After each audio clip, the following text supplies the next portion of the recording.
Dans notre monde, nous apprécions les libertés personnelles, mais en Corée du Nord, c'est une toute autre réalité. Imaginez un endroit avec des règles si strictes qu'elles semblent incroyables.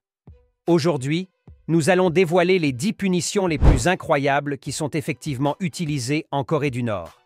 Ces punitions, qui vont de l'effrayant au bizarre, sont vraiment uniques. Préparez-vous à explorer une réalité quotidienne très différente de la nôtre. Le saviez-vous? Numéro 10. Restrictions sur les voyages et exil. En Corée du Nord, le régime utilise les restrictions sur les voyages et l'exil comme instrument de contrôle et de punition pour maintenir son emprise. Les infractions pouvant mener à l'exil incluent des actions qui, dans d'autres parties du monde, seraient considérées comme mineures, telles que l'accès à des médias étrangers non autorisés, l'expression de dissidence ou le maintien de contact avec des parents à l'étranger. L'objectif du régime est d'empêcher la diffusion d'idées susceptibles de miner son autorité. Les exilés sont transférés dans des régions éloignées et sous-développées, où les conditions de vie sont difficiles et les ressources rares, rendant la survie quotidienne compliquée. Les opportunités de travail y sont limitées et impliquent souvent des travaux pénibles et mal rémunérés. L'exil affecte également les familles des exilés, qui subissent souvent le même sort. Les enfants, en particulier, grandissent avec des opportunités éducatives réduites, ce qui a des effets durables sur leur vie. Numéro 9. Avortement forcé. En Corée du Nord, les femmes enceintes qui tentent de fuir le pays subissent un traitement brutal si elles sont capturées. Elles sont forcées d'avorter, une pratique qui démontre le mépris du régime pour la vie et l'autonomie corporelle. Cette intervention extrême ne viole pas seulement les droits personnels, mais montre également le contrôle oppressif du régime sur des aspects intimes de la vie. Les enfants nés de ces femmes capturées n'ont pas un sort meilleur. Ils sont souvent arrachés à leur mère et leur destin est incertain, finissant souvent dans des orphelinats d'État. Les pratiques sévères du gouvernement nord-coréen envers ceux qui tentent de déserter sont largement condamnées au niveau international. Malgré l'indignation mondiale, l'isolement et le secret du régime rendent toute intervention difficile. Numéro 8. Interdiction de sourire les jours de commémoration. En Corée du Nord, le respect envers les dirigeants passés est obligatoire et va bien au-delà de l'admiration, surtout lors de dates significatives comme l'anniversaire de la mort de Kim Il-sung. Ces jours-là, il est interdit de sourire, de rire ou de parler à haute voix, ce qui démontre le contrôle total du régime sur le comportement et l'expression individuelle. Les violations de cette loi ne sont pas de simples infractions, mais sont considérées comme de graves crimes contre l'État, reflétant la profonde vénération pour les dirigeants. Pendant le deuil national, les citoyens doivent réprimer toute réaction émotionnelle, indépendamment de leurs sentiments personnels. Les sanctions pour des sourires ou des comportements joyeux incluent des humiliations publiques ou le travail forcé, révélant la détermination du régime à maintenir un contrôle rigoureux et total. Numéro 7. Répression de l'individualité et de la liberté d'expression. En Corée du Nord, le régime limite sévèrement l'individualité et la liberté d'expression en imposant des normes strictes sur l'apparence et le comportement. L'État détermine les styles de coiffure et de vêtements pour éviter toute influence extérieure et ce contrôle est appliqué par divers moyens, tels que des programmes télévisés qui promeuvent ces règles. Ceux qui ne respectent pas ces normes risquent des humiliations publiques ou des punitions plus sévères, reflétant l'obsession du régime pour l'uniformité. Cette répression compromet profondément l'identité et l'expression individuelle dans une société où la liberté de choix est essentielle. L'impossibilité de s'exprimer à travers son apparence personnelle est démoralisante.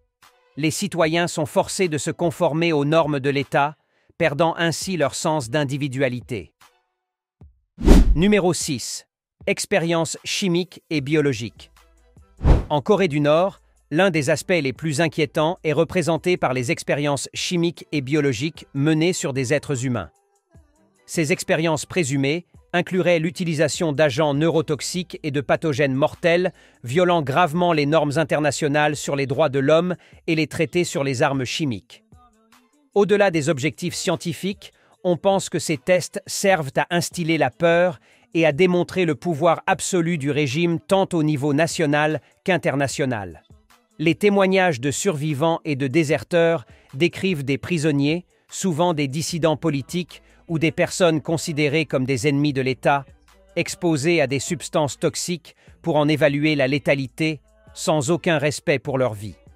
Les conditions rapportées ressemblent à un cauchemar dystopique, avec des êtres humains réduits à de simples sujets d'expérimentation dans la quête de contrôle du régime. Numéro 5. Exécution de fonctionnaires et corps donnés aux chiens. En Corée du Nord, l'exécution de hauts fonctionnaires est devenue un événement inquiétant et fréquent. L'un des cas les plus connus est celui de Jang Song-taek, l'oncle de Kim Jong-un, accusé de trahison et de corruption. Son exécution a été décrite par les médias internationaux comme un exemple d'extrême terreur, avec des rapports affirmant qu'il aurait été donné en pâture à des chiens affamés. Bien que la véracité de ces détails soit controversée, la menace constante d'un sort similaire assure la conformité et écrase toute dissidence parmi les plus hauts niveaux de pouvoir.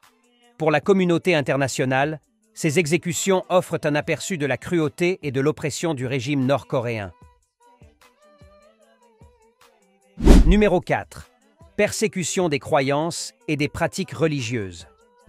En Corée du Nord, le contrôle du régime s'étend également à la vie spirituelle des citoyens, avec une répression sévère des croyances religieuses, en particulier du christianisme.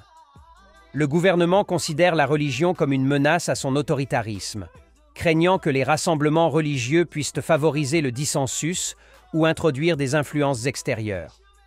Par conséquent, les activités religieuses sont systématiquement réprimées et toute personne qui les pratique ou les promeut fait face à de sévères punitions. Même les citoyens étrangers sont touchés par ces politiques.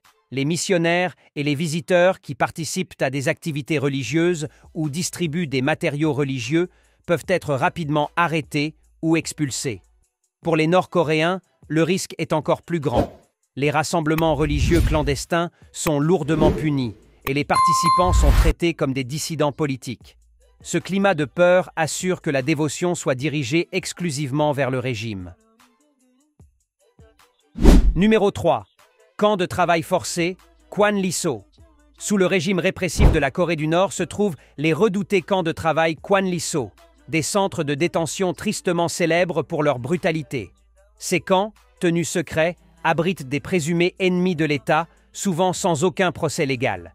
Ils sont connus pour leurs conditions extrêmement dures, où les détenus, y compris des prisonniers politiques et parfois leurs familles, font face à d'immenses difficultés.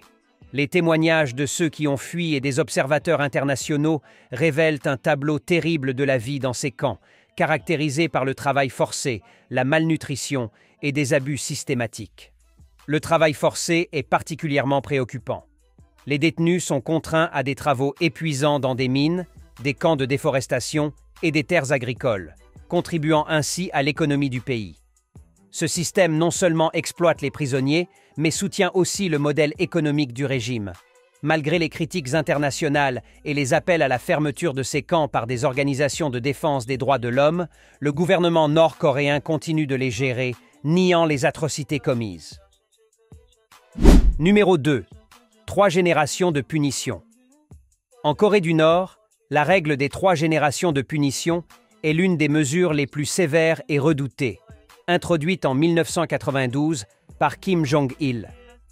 Cette politique ne punit pas seulement l'individu qui commet un crime, mais étend également la peine à sa famille, y compris les enfants et petits-enfants. Cette règle cruelle vise à prévenir toute dissidence contre le régime en créant un climat de peur et de responsabilité collective. L'idée est de consolider le contrôle du régime et de décourager l'opposition en punissant largement et sans distinction. Les punitions s'appliquent à une gamme d'infractions, des crimes graves comme la trahison aux infractions mineures telles que la consommation de médias étrangers. Les familles touchées subissent des dévastations énormes avec des membres déportés, incarcérés ou envoyés dans des camps de travail. Les enfants nés dans ces conditions grandissent privés de droits fondamentaux et vivent dans un contexte de peur constante, avec des effets psychologiques et sociaux profonds qui influencent l'ensemble de la société. Numéro 1. Exécution publique pour la consommation de médias étrangers. En Corée du Nord, le régime exerce un contrôle strict sur les contenus culturels et médiatiques auxquels les citoyens ont accès. L'interdiction absolue des médias étrangers, en particulier ceux venant de Corée du Sud et des États-Unis, montre la crainte du gouvernement que ces influences puissent saper son autorité. Consommer des contenus étrangers est considéré comme un crime sévèrement puni. Un exemple choquant de cette cruauté est l'exécution d'un adolescent nord-coréen pour avoir écouté du K-pop, un genre musical perçu comme une menace pour l'idéologie du régime. Ce cas n'est pas isolé. Il y a eu de nombreux rapports de Nord-Coréens condamnés à mort pour avoir regardé des dramas ou écouté de la musique étrangère. Le régime utilise ces punitions pour instiller la peur et maintenir le contrôle, tout en promouvant une propagande qui exalte l'État et diabolise les influences extérieures.